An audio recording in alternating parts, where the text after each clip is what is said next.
আমার add manager Facebook থেকে block করে দিয়েছে। আমার পোস্টের নিচে বুস্ট আনঅ্যাভেলেবল দেখাচ্ছে। আমি এখন কি করব? আসসালামু আলাইকুম ভিউয়ার্স।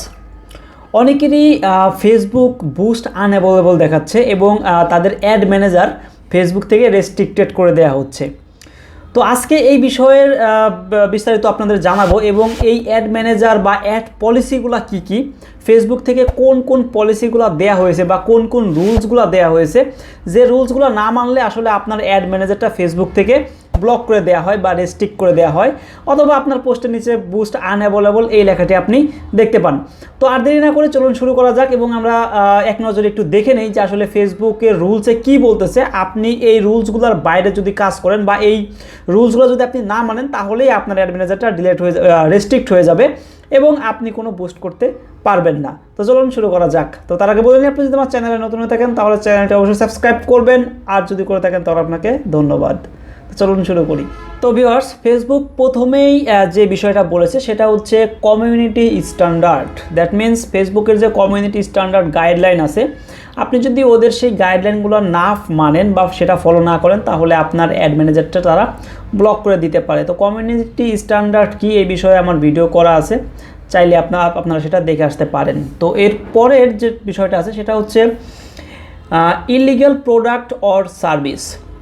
তো ইলিগ্যাল প্রোডাক্ট অর সার্ভিস, এমন কোনো প্রোডাক্ট আপনি বুস্ট করতে পারবেন না যেটা আসলে ইলিগ্যাল, অর্থাৎ যেটা অবৈধ, আপনার ইন্টারন্যাশনালি হোক বা আপনার দেশেই হোক। যেমন আমাদের দেশে কিন্তু অ্যাভেলেবেল প্রোডাক্ট আছে যেগুলো আসলে সরকারিভাবে অবৈধ ঘোষণা করা হয়েছে। তো সেই ধরনের প্রোডাক্টগুলো যদি আপনি প্রমোট করতে চান বা বুস্ট করতে চান, তাহলে কিন্তু আপনার এই অ্যাড ম্যানেজারটা রেস্ট্রিক্ট হয়ে যেতে পারে। তো এর পরের যে বিষয়টা রয়েছে সেটা হচ্ছে tobacco and related product. That means আপনি কোনো তামাক জাতীয় প্রোডাক্ট প্রমোট করতে পারবেন না বা বুস্ট করতে পারবেন না। নেশা জাতীয় প্রোডাক্ট আমি এখানে বলতে পারি, যেটা আসলে মানুষের মধ্যে নেশার সঞ্চার করে বা নেশার বিষয়টা বাড়িয়ে দেয়। তো এমন কোনো প্রোডাক্ট আপনি ফেসবুকে বুস্ট করতে পারবেন না। তো এটা ছিল আসলে tobacco and related product. Related product মানে হচ্ছে এই তামাক প্লাস তামাক জাতীয় প্রোডাক্টগুলো, মানে তামাকের মতো যে প্রোডাক্টগুলো আছে, নেশা জাতীয় প্রোডাক্ট যেগুলো আছে আর কি, আমি তো বলেই দিলাম। তো এরপরে যেটা আছে সেটা হচ্ছে drug and drug related product, অর্থাৎ ড্রাগ বা অ্যালকোহল জাতীয় কোনো প্রোডাক্ট আপনি আসলে ফেসবুকে বুস্ট করতে পারবেন না। অর্থাৎ এটাও আসলে ওই নেশা জাতীয় ইয়ার মধ্যেই পড়তেছে, প্রোডাক্টের মধ্যেই পড়তেছে, যেটা আসলে মানুষের ক্ষতি করে। তো এমন কোনো প্রোডাক্ট আপনি ফেসবুকে বুস্ট করতে পারবেন না। যদি এই ধরনের প্রোডাক্টগুলো আপনি ফেসবুকে বুস্ট করতে যান, তাহলে কিন্তু আপনার অ্যাড ম্যানেজারটা আসলে রেস্ট্রিক্টেড হয়ে যেতে পারে এবং আপনি আর বুস্ট করতে পারবেন না। তো এরপরের যে পলিসিটা ওরা রেখেছে সেটা হচ্ছে ওয়েপন্স, অ্যামুনিশন অর এক্সপ্লোসিভ, অর্থাৎ ওয়েপন জাতীয় কোনো কিছু। দ্যাট মিনস এটা ওয়েপন বলতে বোঝাচ্ছে আপনি বোমা বা বিস্ফোরক কোনো কিছু আপনি আসলে ফেসবুকে বুস্ট করতে পারবেন না। যেমন সেটা হতে পারে আপনার বারুদও, যে বারুদ দিয়ে আপনি ছোট্ট একটা কোনো একটা প্রোডাক্ট বানিয়েছেন, যেটা আসলে 5 টাকা বা 10 টাকা করে বিক্রি করে বা পাওয়া যায়, যেটা আসলে আমাদের বাজারে যে পোলাপান দেখবেন যে নিয়ে, বা ছোটো ছোটো বাচ্চারা সেটা নিয়ে কিন্তু অনেক সময় বিয়ে বাড়িতে ফোটায়। তো এই ধরনের প্রোডাক্টগুলো আসলে ফেসবুকে আপনি বুস্ট করতে যাবেন না কখনোই। যদি যান তাহলে আপনার যে অ্যাড ম্যানেজার আছে সেটা কিন্তু রেস্ট্রিক্ট হয়ে যাবে এবং আপনি আর নেক্সট টাইম ওই অ্যাড ম্যানেজার দিয়ে আর কোনো প্রোডাক্ট বুস্ট করতে পারবেন না। তো এরপরের যে বিষয়টা আসলে রয়েছে সেটা হচ্ছে অ্যাডাল্ট প্রোডাক্ট অর সার্ভিস।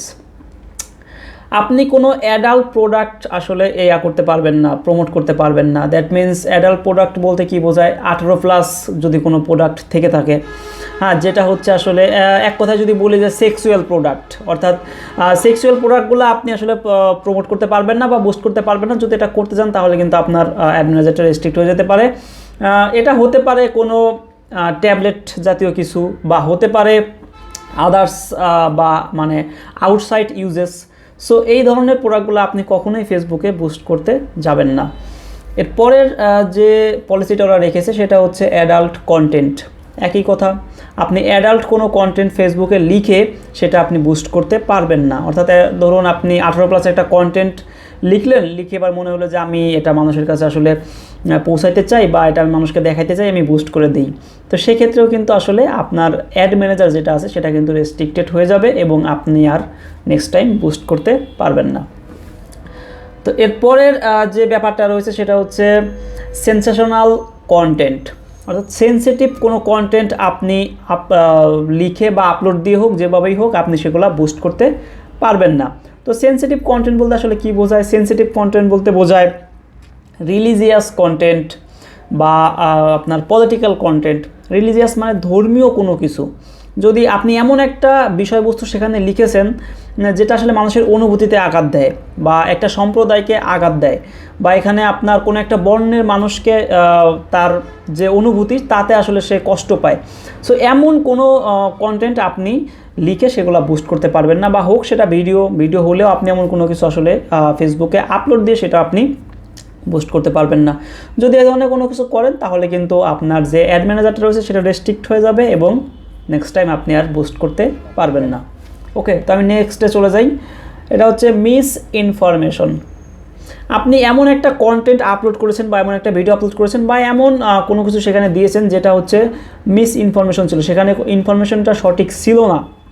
অর্থাৎ ধরুন আপনি কি করতে পারেন, আপনি একটা প্রোডাক্ট আপলোড দিলেন, একটা প্রোডাক্ট আপনি কি করবেন, বিক্রি করবেন এবং সেটার জন্য আপনি সেটা বুস্ট করবেন। তো এখন সেই প্রোডাক্টের যে সঠিক বিবরণ সেটা আপনি না লিখে আপনি কি করলেন, আপনার কালার হচ্ছে ব্লু, ধরুন আপনি একটা গেঞ্জি বা একটা টি শার্ট আপনি আপলোড দিয়েছেন, সেটার কালার হচ্ছে ব্লু, আপনি সেখানে দিয়ে দিয়েছেন হচ্ছে নেভি ব্লু, বা সেটার অ্যাকচুয়াল যে স্ট্রাকচার সেটা হচ্ছে ধরুন পলিস্টার বা পলিস্টার কটন মিক্সিং, আপনি কি করলেন, আপনি সেখানে লিখে দিলেন এটা 100% কটন।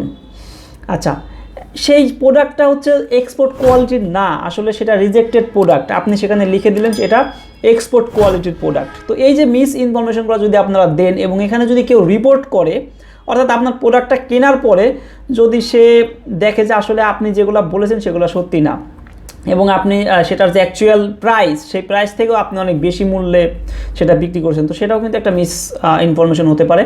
সো সে যদি পরবর্তীতে সে রিপোর্ট করে বা এরকম যদি রিপোর্ট করা হয় তখন কিন্তু এটা মিস ইনফরমেশনের আন্ডারে চলে যাবে এবং আপনার যে অ্যাড ম্যানেজার আছে সেটা কিন্তু ডিজেবল হয়ে যাবে এবং রেস্ট্রিক্টেড হয়ে যাবে। সো অনেকেই আমাকে এরকম কোশ্চেন করতেছিলেন যে আসলে এই অ্যাড ম্যানেজারগুলো কেন ডিজেবল হয় বা এটা হলে আসলে কি করব, কেন হইলো, আমার কী জন্য হইলো। আসলে কী জন্য হইলো, কেন হইলো বা হইলে কি করবেন সেটা পরের বিষয়, আগে আপনাকে জানতে হবে যে কেন হচ্ছে ডিজেবলটা, কেন হচ্ছে, কী কারণে হচ্ছে, আপনার কোন ভুলের জন্য হচ্ছে। এখন তো আপনার হয়েই গেছে, ধরুন আপনার একটা অ্যাড ম্যানেজার ডিজেবল হয়েই গেছে, আপনি আপিল করলেন, আপনি ফেরতও পেলেও পেতে পারেন, না পেলেও না পেতে পারেন, কিন্তু আপনার এখানে উচিত আপনার ভুলটা খোঁজা, যে আসলে আপনি কোথায় ভুলটা করেছেন, যে আপনার অ্যাড ম্যানেজারটা আসলে কেন ডিজেবল করলো ফেসবুক, কোন পোস্টের কারণে, কোন লেখাটার কারণে। আপনার ভুলটা খুঁজে বের করে আপনি নেক্সট টাইম এটা নিজেকে শুধরাবেন। তো এই যে মিস ইনফরমেশনগুলো আসলে দেবেন না, দিলে কিন্তু আপনার আর থাকবে না, আপনার অ্যাড ম্যানেজার থাকবে না। তো এরপরের যে বিষয়টা রয়েছে সেটা হচ্ছে চিটিং অ্যান্ড ডিসিটফুল প্র্যাকটিসেস। অর্থাৎ আপনি যদি চিট করেন, এখানেও যদি বলি যে আপনি ওই যে সে একই কথা, একটা প্রোডাক্ট আপনি আপলোড করছেন, সেই প্রোডাক্টের বিষয়বস্তু রয়েছে মানে প্রোডাক্টের স্ট্রাকচার রয়েছে একরকম, আপনি সেখানে লিখে দিয়েছেন আরেক রকম। তো এটা করে কিন্তু আপনি কাস্টমারদের সাথে আসলে চিট করলেন। এখন বিষয়টা হবে এমন যে আপনি প্রোডাক্টের ছবি দিয়েছেন হচ্ছে মোবাইলের একটা প্রোডাক্ট, তো কাস্টমার এসে দেখলো আপনার মোবাইলটা ভালো, আপনার মোবাইলটা কেনা যায়, তো ভালো কথা, সে কী করলো, সে আপনার মোবাইলটা অর্ডার দিল। এখন আপনি প্যাকেটিংটা করে তাকে সাবান পাঠিয়ে দিলেন, একটা সোপ তাকে পাঠিয়ে দিলেন, এটা কি তার সাথে চিট করলেন না আপনি? তো এই যে চিটটা যে করলেন, এই চিটিং করলে সে যদি রিপোর্ট করে চিটিংয়ের ইয়াতে গিয়ে মানে ব্লকে গিয়ে, বা এই চিটিংয়ের আন্ডারে কিন্তু আপনার সেই অ্যাড ম্যানেজারটা পড়ে যাবে, আপনার সেই অ্যাড ম্যানেজারটা থাকবে না, রেস্ট্রিক্ট হয়ে যাবে। সো আপনি যে প্রোডাক্টটা বিক্রি করতেছেন বা বুস্ট করতেছেন, আপনি হুবহু ওই প্রোডাক্টের যা যা স্ট্রাকচার একেবারে সেম টু সেম আপনি লিখবেন, একটু এদিক সেদিক করবেন না। যদিও আমাদের বাংলাদেশে অনলাইনটা মোটামুটি এখন একটা রিলায়েবল জায়গায় গেছে, কিছুদিন আগে ওটা ছিল না, কিন্তু তারপরেও 100% রিলায়েবল কিন্তু না। অর্থাৎ মানুষ কিন্তু এখনও 100% বিশ্বাস করে না, যার কারণে ক্যাশ অন ডেলিভারিটা কিন্তু এখনও মানে খুব বেশি হারে এটা রয়েছে। আমরা প্রোডাক্ট কিনলে আসলে ক্যাশ অন ডেলিভারি ছাড়া আমরা কিনতে চাই না, কারণ আমরা জানি যে আমরা চিটিংয়ের শিকার হতে পারি। সো এই যে চিটটা করবেন আপনি, কিন্তু এটা করলে আপনার এগেনস্টে যদি রিপোর্ট করা হয় তাহলে আপনার সেই অ্যাড ম্যানেজারটা থাকবে না। এই জন্যে আপনি আপনার কাস্টমারের সাথে কখনোই কোনোভাবেই আপনি চিট করতে পারবেন না। আচ্ছা, এরপরে যে বিষয়টা রয়েছে সেটা হচ্ছে মিসলিডিং ক্লেইমস। যদি আপনার বিরুদ্ধে এমন কোনো ক্লেইম যায় ফেসবুকের কাছে যে আপনি মানুষকে মিসগাইড করছেন বা মিসলিড করছেন, তো সেই জায়গাটাতে কিন্তু আপনার বিরুদ্ধে ফেসবুক অ্যাকশন নিতে পারে। অর্থাৎ এমন কোনো কন্টেন্ট বা এমন কোনো প্রোডাক্ট আপনি আপলোড করবেন না এবং সেখানে এমন কোনো ডেসক্রিপশন লিখবেন না যেটা আসলে মানুষকে মিসলিডিং বা মিসলিড করে, মিসগাইডেড করে। সো মানুষকে মিসগাইডেড করা থেকে বিরত থাকুন, তাহলে আপনার অ্যাড ম্যানেজারটা একেবারে ভালো থাকবে এবং খুব সুন্দরভাবে আপনি কাজ করতে পারবেন। তো এগুলা আরও কয়েকটা আছে, আমি এক এক করে আপনাদের বলছি, তারপরেও আমি বলি যে এর বাইরেও কিছু আছে যেগুলো আমি আপনাদের ভিডিও শেষে বলবো। তো আসা যাক যে মিডিয়া মিসলিডিং গেল, এরপরে হচ্ছে স্পাইওয়্যার অর ম্যালওয়্যার। আপনি এমন কোনো সফটওয়্যারের প্রমোশন করাতে পারবেন না যে সফটওয়্যারটা স্পাইগিরি করে থাকে। যেমন ধরুন আমি যদি একটা সফটওয়্যারের নাম বলি, হ্যালো স্পাই মেবি এরকম একটা নাম আছে, যেটা হচ্ছে যদি কারো অ্যান্ড্রয়েড ফোনের মধ্যে ইনস্টল করে দেওয়া হয়, তাহলে সেই ফোনের একেবারে গ্যালারি থেকে শুরু করে কন্ট্যাক্ট মানে সমস্ত কিছু আপনি কন্ট্রোল করতে পারবেন। তার ইমো, তার ভাইবার, যাই বলুন, হোয়াটসঅ্যাপ সবই আপনি কন্ট্রোল করতে পারবেন এবং সে কার সাথে কথা বলেছে, কয় মিনিট কথা বলেছে, সব রেকর্ড আপনার কাছে চলে আসবে অটোমেটিক্যালি। সো এই ধরনের সফটওয়্যারগুলো আসলে আপনি আপনি প্রমোশন করাতে পারবেন না বা বুস্ট করাতে পারবেন না, যেটা আসলে স্পাইগিরি করে থাকে, গোয়েন্দাগিরি করে থাকে। সো এই যে এই স্পাইওয়্যার বা ম্যালওয়্যার এই ধরনের সফটওয়্যারগুলো আপনারা বুস্ট করতে যাবেন না ফেসবুকে, তাহলে কিন্তু আপনার অ্যাড ম্যানেজারটা গোল্লায় যাবে, থাকবে না। সো এটা কখনোই করবেন না, নাহলে আপনার অ্যাড ম্যানেজার রেস্ট্রিক্টেড হয়ে যাবে। সো এই ছিল মোটামুটি ফেসবুক থেকে নেওয়া। আরও কিছু ছিল যেগুলো আসলে আমি মানে খুব একটা ইফেক্টিভ মনে করি না, যার কারণে আমি আপনাদের সাথে শেয়ার করতেছি না। ওগুলা আমাদের বাংলাদেশ প্রেক্ষাপটে অতটা ইম্পর্টেন্ট না। এখন বলি অ্যাড ম্যানেজার ডিজেবল হওয়ার সব থেকে মানে মেইন একটা রিজন হচ্ছে একই ব্যাঙ্ক অ্যাকাউন্ট বিভিন্ন অ্যাড ম্যানেজারে অ্যাড করা। অর্থাৎ আপনি যেই ব্যাঙ্ক অ্যাকাউন্টটা বা অ্যাড ম্যানেজারে অ্যাড করার জন্য কিন্তু আমাদের একটা অ্যাকাউন্ট দরকার হয়, বা আমরা যে অ্যাকাউন্টটা ওখানে অ্যাড করি সেখান থেকে কিন্তু ডলারটা কেটে তারপরে ফেসবুক কী করে বুস্ট করতে থাকে। সো এই জায়গাটাতে কিন্তু আসলে আমরা সমস্যা হয়। যেমন আমরা একটা অ্যাড ম্যানেজার ক্রিয়েট করছি একটা আইডি দিয়ে, আমরা কি করলাম ওই মানে একটা যেটা আমরা ক্রিয়েট করছি সেখানে তো একটা ব্যাঙ্ক অ্যাকাউন্ট আমরা অ্যাড করেছি আমাদের নিজেদের। সো ওই একই ব্যাঙ্ক অ্যাকাউন্ট আমরা কি করছি, বা ওই কার্ডের যে নাম্বার সেটা আমরা অন্য একটা আইডিতে গিয়ে আরেকটা অ্যাড ম্যানেজার খুলে সেখানেও অ্যাড করছি। সো এই যে ডাবল বা দুইটা তিনটা যখন করতে যাই তখনই কিন্তু ফেসবুকে এটাতে একটা নেগেটিভ ইম্প্যাক্ট পড়ে এবং সেখানে কিন্তু আপনার এই অ্যাড ম্যানেজারটা রেস্ট্রিক্টেড করে দেয় ওরা। সো এটা কখনোই করতে যাবেন না। একটা অ্যাকাউন্ট দিয়ে আপনি একটা অ্যাড ম্যানেজারই কন্টিনিউ করবেন, তাহলে আপনার কোনো সমস্যা হবে না আশা করি। এবং সেকেন্ড যে মোস্ট ইম্পর্টেন্ট বিষয় সেটা হচ্ছে বিল ডিউ থাকা। অর্থাৎ দেখা গেছে আপনার কার্ডে আছে $10, আপনি একটা পোস্ট করেছেন বা একটা বুস্ট করেছেন, সে বুস্ট আপনার কি কন্টিনিউ চলছেই। তো চলতে চলতে $10 শেষ হয়ে গেছে, শেষ হয়ে যাওয়ার পরেও সেই বুস্টটা কিন্তু চলছে, তখন কিন্তু আপনার ওই কার্ডে ডিউ বা মাইনাস কিন্তু চলে আসবে, অর্থাৎ বাকি থাকবে কিন্তু। সো এই ধরনের বিলগুলো আপনারা তো খুব দ্রুত পরিশোধ করবেন।